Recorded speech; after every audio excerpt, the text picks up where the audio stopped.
الحمد لله وحده والصلاة والسلام على من لا نبي بعده.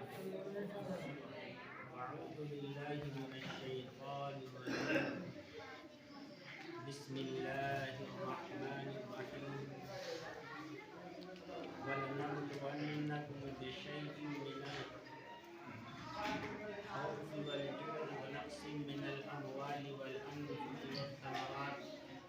وبشر الصابرين الذين إذا أصابتهم مصيبة قالوا إنا لله وإنا إليه راجعون.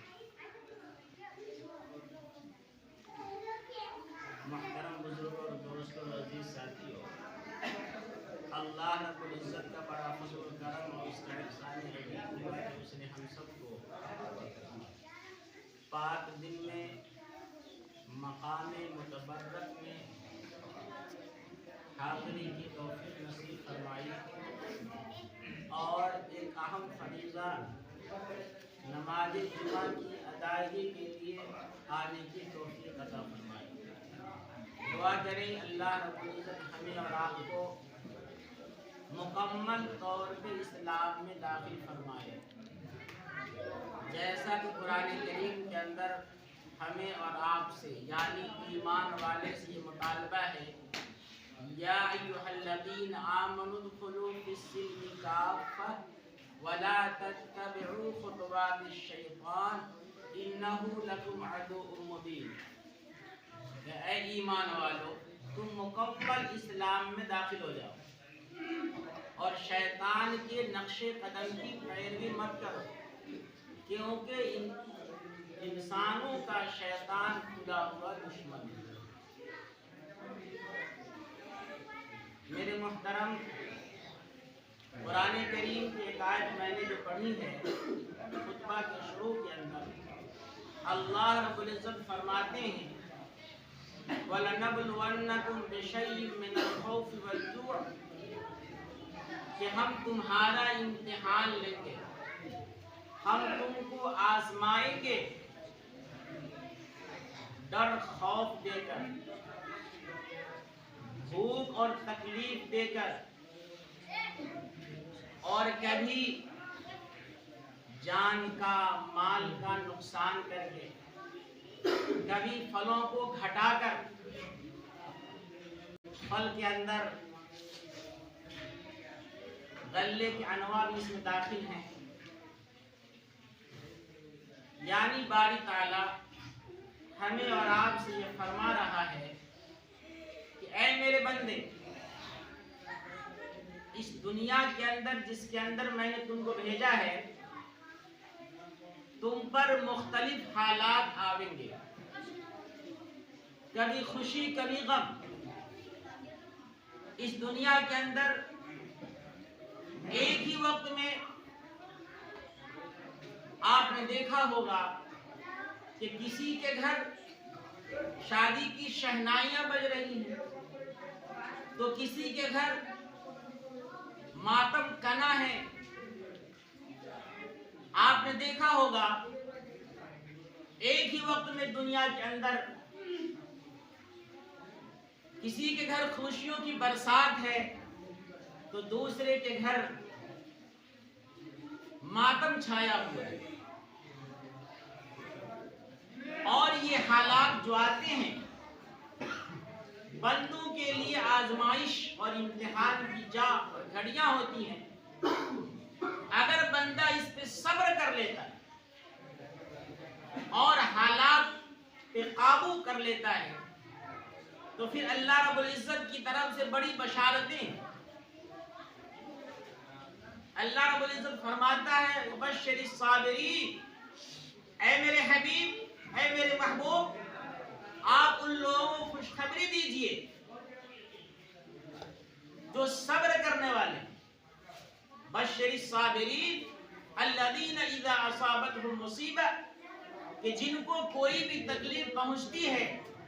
کوئی بھی مصیبت آتی ہے تو بندہ کہتا ہے انا للہ و انا الیہ راجعون، کہ ہم تو اے اللہ تیرے ہیں اور پھر تیرے ہی پاس ہمیں لوٹ کر جانا ہے. ہم بھی تیرے حالات بھی تیری طرف سے ہیں اور پھر ہم کو آپ کے پاس چلا جانا ہے، پھر غم کس بات کا؟ صبر دو چیز سے اس کا تعلق ہے، ایک ہے صبر عن المعصیت، ایک ہے صبر علی الطاعت۔ کبھی انسان گناہوں سے رکتا ہے اور گناہوں سے رکنے کے اندر بھی تکلیف ہوتی ہے۔ ہر انسان کی فطری طور پہ خواہش ہوتی ہے کہ جس چیز سے انسان کو منع کیا جاتا ہے اس کے کرنے کا جی چاہتا ہے۔ شریعت کہتی ہے غیر محرم پہ نگاہ مت ڈالو، انسانی فطرت ڈالنے کا دل چاہتا ہے۔ شریعت کہتی ہے کسی کی غیبت مت کرو، فطرت انسانی غیبت کرنے کا جی چاہتا ہے۔ شریعت کہتی ہے جھوٹ مت بولو،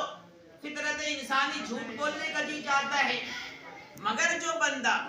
معصیت سے رک گیا اور معصیت کے اندر جو تکلیف اس پہ صبر کر لیا، یا اسی طریقے پر طاعت کرنے کے اندر صبر علی الطاعت،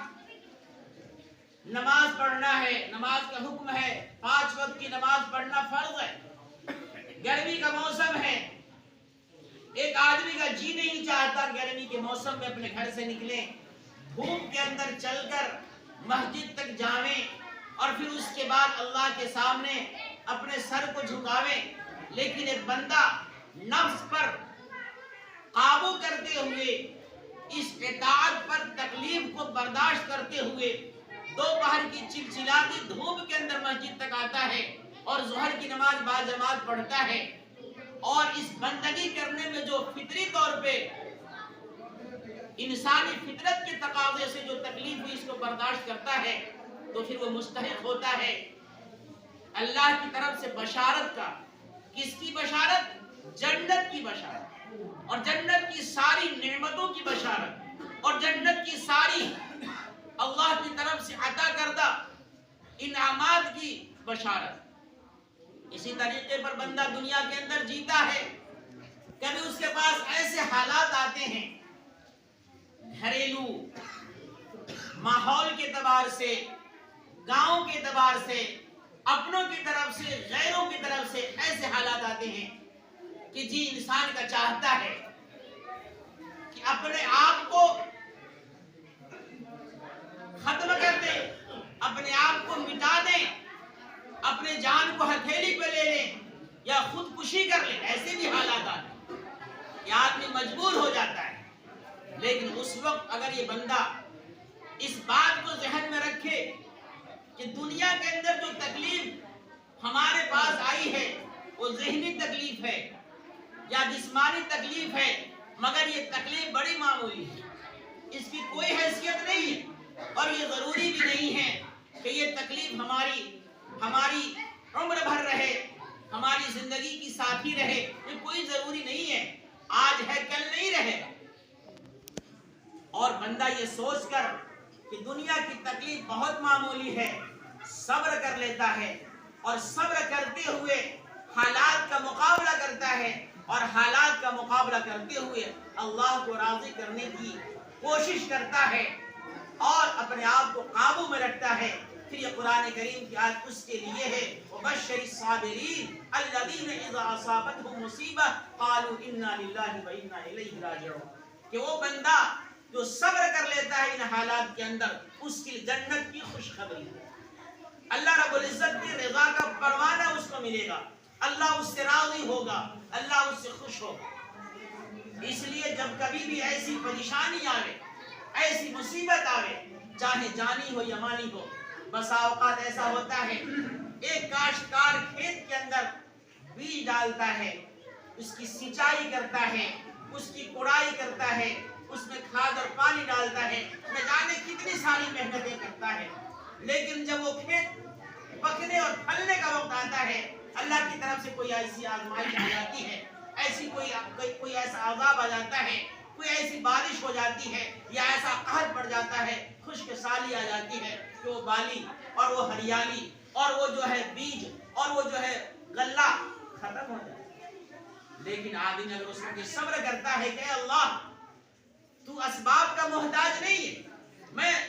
محنت کی تیری تھی اور یہ محنت نے کیا تو تیری توفیق سے کیا، یہ جان دی ہوئی تیری تھی، یہ صحت دی ہوئی تیری تھی، یہ زمین دی ہوئی تیری تھی، یہ سارے مواقع تو نے فراہم کیا، لیکن تو نے نہیں چاہا، تو نے لے لیا، ہم بھی تیری، یہ چیز بھی تیرے تھے، لیکن تو قادر ہے کہ بلا سبب بھی روزی دے سکتا ہے۔ تو اگر چاہے تو اگر کھیت کے اندر معمولی نقصان ہوا ہے تو تو دوسری طرف سے عطا کر سکتا ہے، تیرے خزانے میں کیا کمی ہے؟ اگر بندہ یہ صبر کرتا ہے اور یہ سوچ کر صبر کر لیتا ہے اور شکوہ نہیں کرتا تو یقین اللہ رب العزت اس بندے کو جب آزماتا ہے اور اس آزمائش میں بندہ کامیاب ہو جاتا ہے تو اللہ تعالیٰ اس کو اپنے خزانے سے دوسری طرف سے ایسی بارشیں کر دیتا ہے نعمت کی کہ وہ ساری حالات، وہ ساری پریشانیاں اس کی دور ہو جاتی ہیں۔ اسی طریقے پر آپ نے دیکھا ہوگا بسا اوقات آدمی ایک بچے کو، معمولی بچے کو پوستا ہے، پالتا ہے، بڑی محنت سے اس کی تعلیم اور اس کی تربیت کرتا ہے، اور جب اپنے شباب کو پہنچتا ہے وہ کام کاج میں بنتا ہے اور اس سے والدین کی بڑی امیدیں وابستہ ہوتی ہیں، بڑی آرزویں اور تمنائیں وابستہ ہوتی ہیں، لیکن وہ اللہ کو پیارا ہو جاتا ہے، دنیا سے چلا جاتا ہے۔ وہ باپ جو کل تک یہ سوچ رہا تھا کہ میرا بیٹا جب جوان ہو جائے گا اور میری موت ہوگی تو میرا یہ بیٹا مجھ کو نہلائے گا، مجھ کو کفنائے گا اور اپنے کندھے پہ اٹھاوے گا اور مجھے قبرستان لے جائے گا، ہو جاتا ہے الٹا۔ وہ خود باپ اپنے بیٹے کو نہلا رہا ہے، وہ باپ خود اپنے بیٹے کو کفنا رہا ہے اور اس کو قبر تک پہنچا رہا ہے اور جنازہ پڑھ کے دفن کرتا ہے، لیکن اگر اس مصیبت میں باپ صبر کر لیتا ہے تو اللہ رب العزت اس کے اس صبر پر کل قیامت کے دن اجر عطا فرمائیں گے، ثواب عطا فرمائیں گے، اور اتنا بڑا اجر عطا فرمائیں گے، اتنا بڑا ثواب دیں گے، اور ہو سکتا ہے اللہ اس کا بدل، اس کا نعم البدل اس کے خاندان کے اندر پوتے کی شکل میں دے دے یا دوسری اولاد کی شکل میں دے دے، اللہ کی پہ قادر ہے۔ تو بندے کو صبر کرنی چاہیے، تو بندہ اگر صبر کرتا ہے تو اللہ خوش ہو۔ قرآن کریم کہہ رہا ہے ہم تم کو آزمائیں گے ڈر دے کر اور جان میں نقصان کر کے، مال میں نقصان کر کے، غلطے کو کم کر کے، اگر اس وقت تم صبر کر لو گے اور یہ کہو گے کہ اللہ ہم تیرے ہی بندے ہیں، ہم بنائے ہوئے تیرے ہیں، تو مالک ہے، مملوک ہے، تو خالق ہے، مخلوق ہے، اور ہم تیری رحمت کے محتاج ہیں، بندہ جب یہ کہہ کر صبر کر لیتا ہے اللہ کی نعمتیں اور اللہ کے احسانات اور اللہ کی طرف سے انعامات کی بارش ہونے لگے۔ لیکن صبر کرنا چاہیے، جب بھی حالات آویں تو اس حالات کے تناظر میں بندہ یہ غور کرے۔ ابھی دنیا کے اندر تھوڑی سی پریشانی آئی ہے، لیکن خدا نخواستہ زبان سے کوئی شکوہ نکل گیا، کوئی ایسی بات نکل گئی کہ اللہ کو پسند نہ رہا، یا کوئی ایسا کلمہ نکل گیا جس سے انسانی کا ایمان نکل گیا، وہ بندہ ایمان سے خالی ہو گیا، تو کل قیامت کے دن جب اللہ ہم سے ناراض ہوگا اور اس ناراضگی کی وجہ سے اللہ کی طرف سے جو عذاب اور تکلیفیں آئیں گی اور جو جہنم کے اندر ہم کو جانا پڑے گا، اس جہنم کی مصیبت بہت بڑی مصیبت ہے، بہت بڑی تکلیف ہے جو دنیا کے مقابلے میں کچھ بھی نہیں ہے۔ اس لیے اس معمولی تکلیف کو برداشت کر کے اپنے آپ کو قابو میں رکھنا چاہیے اور ہر وقت اللہ کو یاد کرنا چاہیے، ہر وقت اللہ کا ذکر کرنا چاہیے۔ میرے بھائی، ایک معمولی انسان جو اپنے آپ کو واقعی کمزور ہے، یہ انسان اتنا کمزور ہے، قرآن کریم خود کہتا ہے کہ انسان بہت کمزور پیدا کیا ہے، اذا مسہ الخیر منوعا، کہ جب اس کو اللہ کی طرف سے خیر اور بھلائی پہنچتی ہے تو بندہ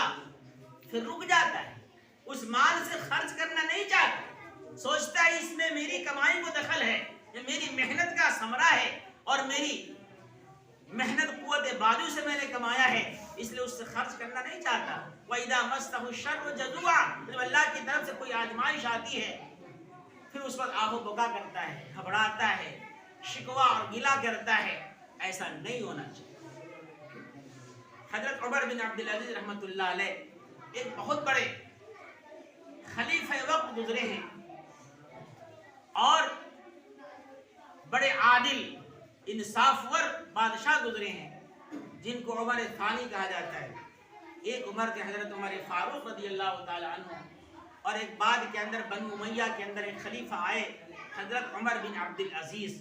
رحمۃ اللہ علیہ۔ ان کا واقعہ ہے کہ ایک مرتبہ ان کے بچوں نے کے پاس بچیاں تھیں، ان ساری بچیوں نے، کئی بچیاں تھیں، ساری بچیوں نے دیکھا کہ عید کا وقت قریب ہے اور گھر کے اندر کوئی نئے کپڑے بن نہیں رہے ہیں پہننے کے لیے. جیسا ہم اور آپ کے گھروں میں ہوتا ہے کہ رمضان المبارک کا مہینہ آ رہا ہے، عید سے پہلے ہر گھروں کے اندر تیاریاں شروع ہو جاتی ہیں کہ کپڑے کیسے بنیں گے، بچوں کو کپڑے نئے پہنانے ہیں، اور حسب حیثیت ہر آدمی اپنے بچوں کے لیے انتظام کرتا ہے. مگر عمر بن عبدالعزیز رحمۃ اللہ علیہ بادشاہ وقت ہیں، امیر المومنین ہیں، خلیفۃ المسلمین ہیں، مگر ان کے گھر کے اندر کوئی تیاری نہیں ہو رہی. بچیوں نے آ کر کے اپنی ماں سے شکایت کیا اور کہا، امی جان، میں جن بچوں کے ساتھ کھیلتی ہوں ان بچیوں کے گھروں کے اندر کپڑے بن رہے ہیں، نئے نئے کپڑے خریدے جا رہے ہیں، اور مجھ سے بچے پوچھتے ہیں، مجھے معلوم نہیں، اس بات کی خبر تمہارے ابو کو ہوگا، وہی بتا سکتے ہیں. کہا کہ میری طرف سے یہ بات پہنچا دیجئے کہ آپ کے بچے کہہ رہے ہیں کہ میرے لیے کپڑے کب بنائے جائیں. ماں نے جو ہے اپنے سرکار شوہر نامدار امیر المومنین سے شکایت کی اور کہا کہ بچوں کا یہ مطالبہ ہے. عمر بن عبدالعزیز رحمۃ اللہ علیہ نے فرمایا کہ میرے پاس پیسے نہیں کہ میں بچوں کے لیے نئے کپڑے خرید سکوں، میرے پاس انتظام نہیں ہے. خلیفۃ المسلمین ہے، امیر المومنین ہے، اور وہ کہہ رہے میرے پاس کچھ نہیں ہے. یہ جو تم دیکھ رہی ہو بیت المال کے اندر جو پیسے تم کو نظر آ رہے ہیں، بیت المال کے اندر جو خزانہ تمہیں دکھائی دے رہا ہے سونے اور چاندی کی شکل میں اور ہیرے جواہرات کی شکل میں، یہ تو بیت المال کے اندر عوام کا پیسہ ہے، میرا کون ہے؟ میری جو اپنی تنخواہ ہے اس تنخواہ کے اندر اتنا بچ ہی نہیں رہا ہے کہ میں بچوں کے لیے کچھ بنوا سکوں. اب یہ بات ماں نے بچوں کو سنا دیا. بچوں نے ماں سے کہا کہ امی جان، سب کے بچے نئے نئے کپڑے پہنیں گے اور ہم پرانے ہی کپڑے میں رہیں گے. آپ کوئی نہ کوئی شکل بنائیے، اب اس کو بنائیے کسی طریقے سے کہ وہ کپڑے خریدیں. عورتوں کا ہیلا بڑا آتا ہے، عورتیں بڑی سمجھدار ہوتی ہیں اور مردوں کے عقل میں پردے ڈال لیتی ہیں. مرد جو ہے عورت کے سامنے بے قابو ہو جاتا ہے، عام طور پہ بے قابو ہو جاتا ہے، اور اکثر مرد آج کل کے عورتوں کی غلام ہے. برا مت مانیے، عورتوں کی غلام ہے. بس جو عورت کہہ دیا، خصوصاً نوجوان طبقہ، ماں باپ کی کوئی قدر نہیں تھا، کچھ نہیں پہچانتا ہو. بس وہ اتنا جانتا ہے کہ بدیش چلے گئے، عورت کے ہاتھ میں میرے موبائل ہونا چاہیے، اور ہر وقت جو ہے ماں باپ کی شکایت مجھ کو ملتی رہے، اور پھر وہ تحقیق بھی نہیں کرتا